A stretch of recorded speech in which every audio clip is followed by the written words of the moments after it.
Previously on Zay Reviews. Them being as smart as they are, they're probably just gonna hold us all over, so just so they could get their ratings. And then if Cody is indeed signed to WWE, he probably won't make his return until WrestleMania. Now, I called it last week. I told you that WWE was gonna stretch this whole Cody thing as long as they can to get their ratings up. Now, after tonight's episode of Raw, we have one more episode of Raw before WrestleMania. So they either got next week or the night of.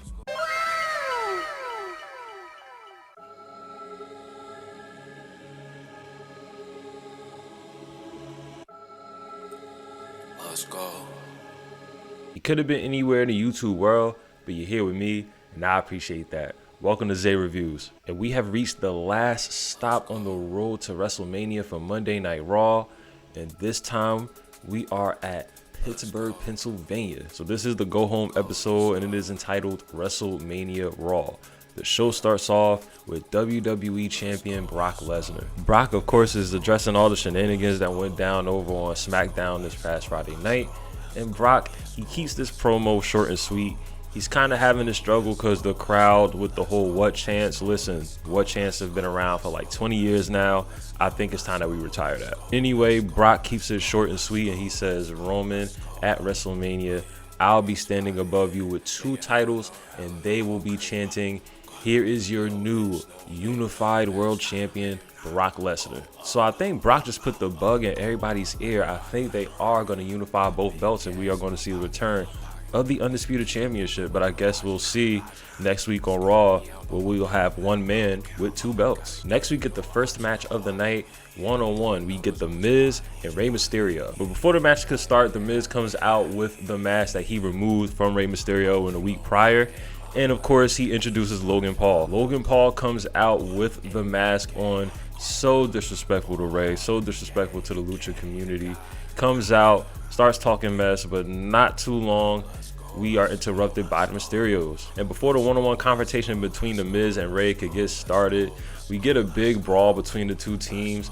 The ref had to calm down Dominic, and the ref ended up kicking out Dominic before the match could start. So Rey doesn't have his ringside support once the bell rings. But the match wasn't too long. Rey and Miz, they have their quick match. The match will come down to an end as the Miz looked like he was trying to go for this like power bomb like maneuver off the rope.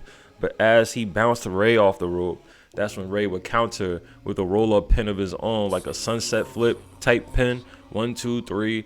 And Rey wins clean. After the match, we get a scuffle between the two teams. The Mysterios, they hit the double 619 on The Miz, but Logan Paul would come to his rescue. And that's how we just gonna clean up this rivalry going into this weekend, and we'll see who wins. Next, we go to a pre-recorded segment as Seth Rollins is at the WWE headquarters, as he was supposed to report to the headquarters for a 9 a.m. meeting with Mr. Vince McMahon. So Seth gets to WWE headquarters. He has on this wild suit. He clearly looks like Arizona iced tea can. So he's walking around, he's messing with people throughout the headquarters. He finally gets to Vince McMahon's office with the red walls and then the big T-Rex fossil on the wall. He sits down next to Vince and he goes, hey, look, let's not waste no more time. So what's the deal? Am I suspended? Am I fired? Like, what's the story? What you got for me? Why did you ask me to come in here? So Vince says, hey, look, I've been watching you. I see that you've been struggling to find your spot at WrestleMania. You've been taking a lot of L's. But my thing is, why did you even go through all these hurdles in the first place? Why you ain't just come to me? What would the most stupendous WrestleMania be without Seth Rollins? So Seth's tweaking. He's like, all right, sure. But yeah, Vince goes, hey, look, this is what you're going to do. Meet me at WrestleMania, stand in that ring. I'm going to pick an opponent for you. So Vince is going to pick his opponent, right? Did I not say that they were going to prolong this every week to run up those ratings? Because people thought that Cody was going to really pop up on an episode of Raw or SmackDown. Yeah, they're going to save that pop for WrestleMania. The more the weeks went on and the more I realized that they were dragging us out, I'm like, yeah, they're definitely going to save this for WrestleMania. So we won't find out who Seth's opponent is until this weekend when Seth comes out, and then he'll have a mystery opponent. Cody. All right, so next we get a handicap match as Omos takes on both Eric and Ivar of the Viking Raiders. Eric and Ivar looking real weak. All it took was one clothesline from Omos. Eric rolls out the ring, clutching his head. Ivar goes ringside to check on him, and the ref counts him out. Omos wins by countout off of one clothesline. Who is booking this nonsense? And just when you thought that that was enough, oh no, no, no. Of course, Omos takes to the mic and he says that he still doesn't have a challenger for WrestleMania. So who gonna step up? Nobody has stepped up to the plate. Who want the work? What's up? Then all you hear coming from the Tron is dum da da dum, dum da da dum. Oh, you see the gold lights shining all across the arena, so you already know it is the almighty Bobby Lashley making his return.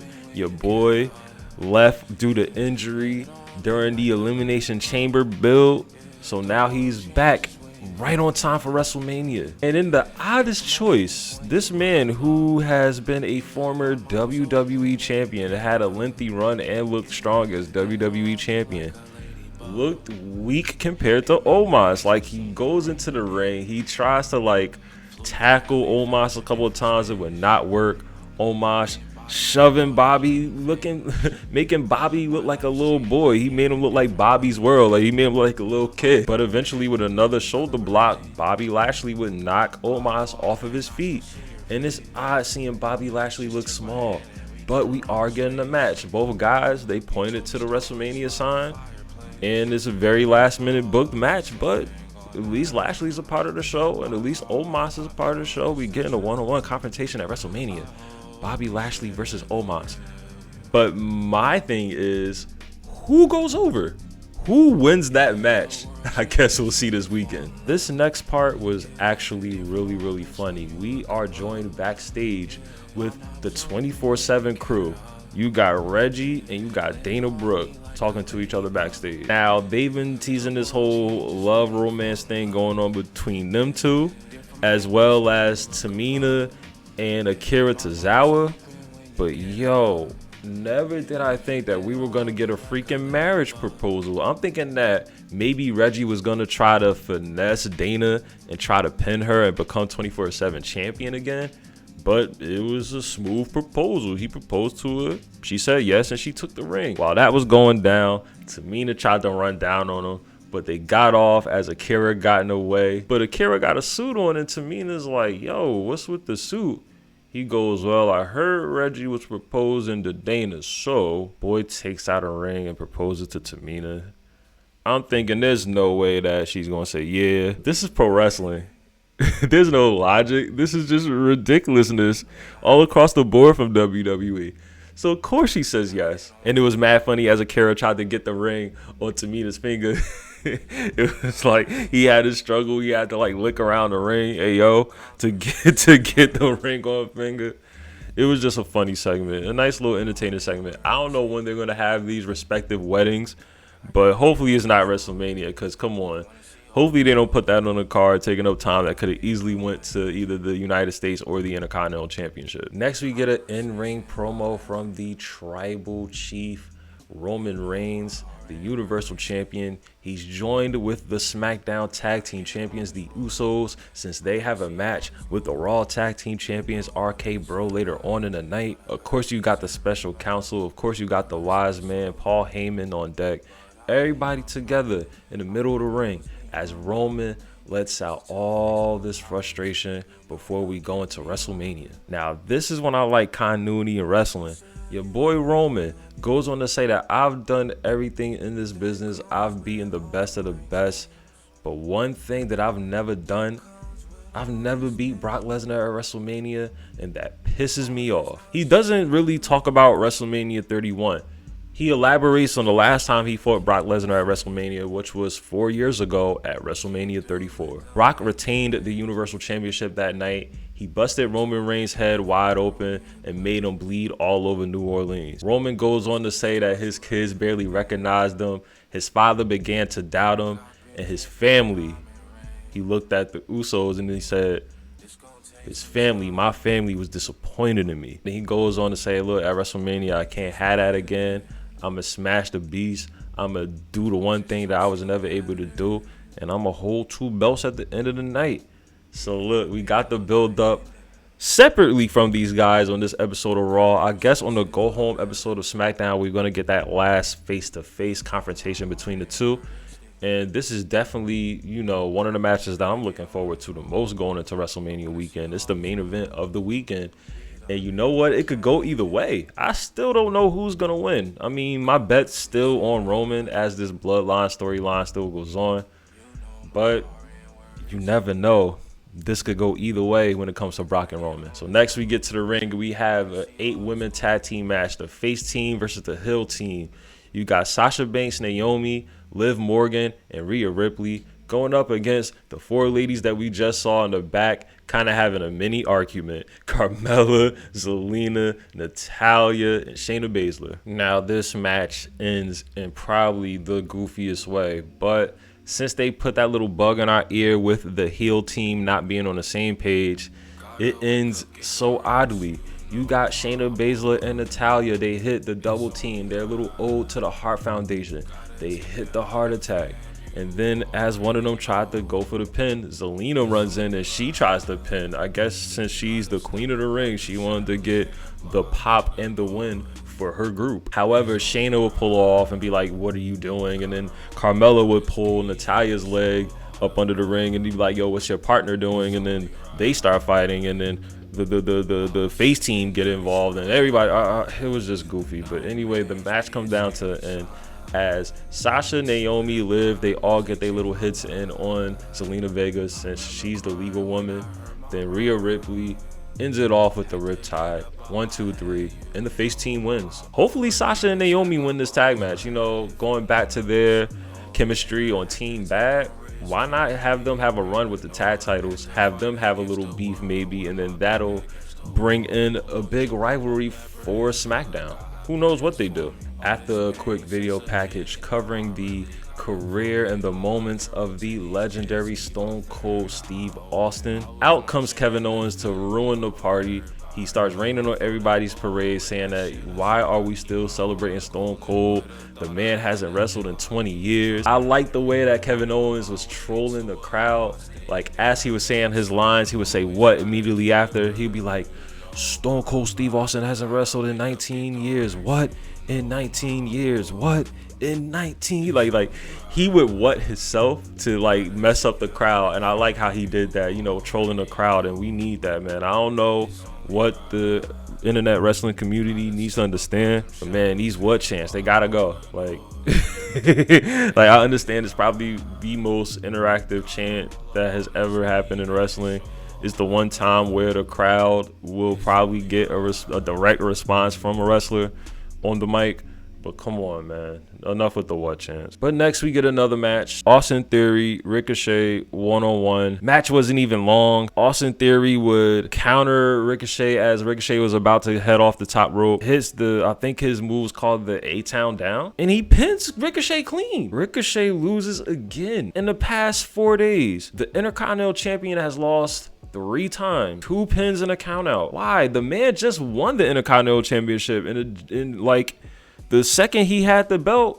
He's been looking weak ever since oh my God. Like, I don't understand why WWE does this to their mid-card. Speaking of mid-cards, the United States champion, Finn Balor, he's going to be in the Andre the Giant Memorial Battle Royal on SmackDown. He's not even going to have a spot at WrestleMania. So it's like, at this point, man, I feel like WWE knows how their core wrestling fans feel about their mid-card titles. And now they're just being trolls. Like, they're just trolling. They see that the internet wrestling community are like at a uproar when it comes to both of these championships. There have been countless videos all week of everybody saying, hey, look, y'all got to start respecting these belts a lot more. WWE not only letting us know that they're paying attention to what we're saying, they're letting us know that they don't care what we're saying at all. Next, we get an in-ring promo from Bianca Belair.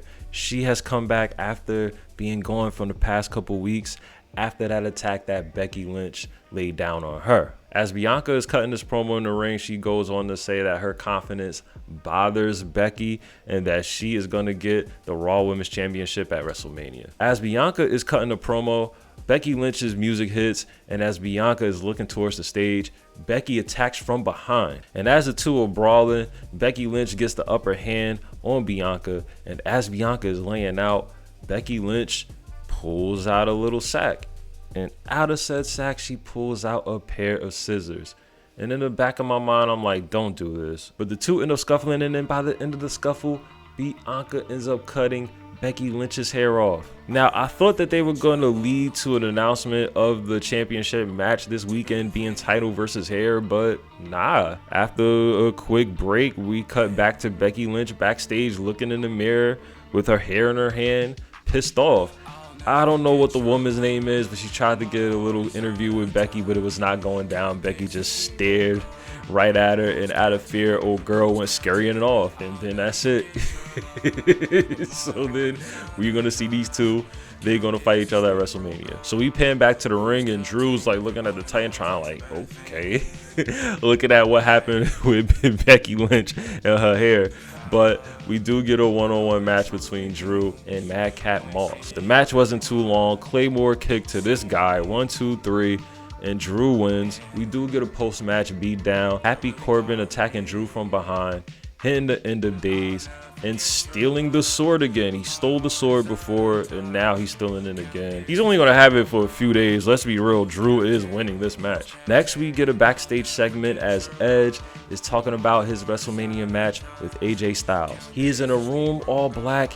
He has the black Libra scale, and he is giving clues to the cover of Judgment Day back in the day. And with that, he says that he will cast judgment on AJ Styles at WrestleMania, and you better be ready. And we do get a follow-up backstage segment as AJ Styles says, hey, if that's the way that Edge feels, it is what it is. I'm going to give you the very best of AJ Styles this weekend at WrestleMania. And like I've been saying for weeks, I am looking forward to Edge versus AJ Styles, two of my favorites growing up. And this should be one of the matches that's going to steal the weekend. Next, we get the final match of the evening. We have the Raw Tag Team Champions, Team RK Bro, taking on the SmackDown Tag Team Champions, the Usos. Now, both respective tag champions, they gave these guys a good 30 minutes. They had a crazy match. Crazy spots back and forth, super kicks here, RKOs there. Of course, the Usos were distracted a couple of times by Shinsuke and Boogs since they have the tag title match with them this weekend. So with these two teams who are respective champions of their respective brands, I guess they didn't want either one of these guys losing because the match comes down to a non-finish. After Matt Riddle and Randy Orton hit their RKO little combo move on one of the Usos, the Street Profits come out and they jump Randy Orton from behind, and the ref rings the bell. It goes down to a disqualification finish. Now, as the Street Profits are punching on Team RK Bro, they get saved by Shinsuke and Rick Boogs. They come out, they save them.